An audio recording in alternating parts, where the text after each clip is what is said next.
GDP 8.19, state government GDP 8.2, ஆனா கண்ட்ரியினுடைய GDP 7.2.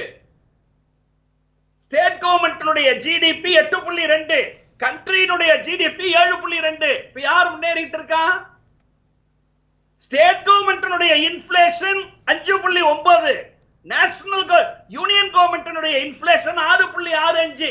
Sir, எல்லா துறையிலும் திராவிட மாடல் அரசு முன்னேறி இருக்கு. எங்களுக்கு எந்த பயம் இல்லைங்க, எனக்கு எந்த கோபமும் இல்ல. நாகராஜ் சார் கொண்டு போய் சேர்த்துட்டோம்னு அவர் ஒரு பட்டியல் போட்டாரே. என்ன அது நீங்க சொல்லுங்களேன். இப்ப நான் சொல்லிருக்கேன் பாருங்க, 95,000 பேர் ஒரு தொகுதியில பயனாளிகள். சார், நாங்க டெய்லி அங்க போயிட்டு இருக்கோங்க. இன்னைக்கே ஒரு நாளைக்கு என்னால போக முடியல. நாங்க இல்லம் தேடி கல்வி, மக்களை தேடி மருத்துவம் பேர் இல்ல. நான் சொல்றேன் 10,000 பேர், இதுல 20,000 பேர், அதுல 10,000 பேர், 4 லட்சம் குழந்தைங்களுக்கு 15 லட்சம் குழந்தைங்களுக்கு சாப்பாடுன்னு சொல்றோம். ஒரு தொகுதியில 90,000 பேர்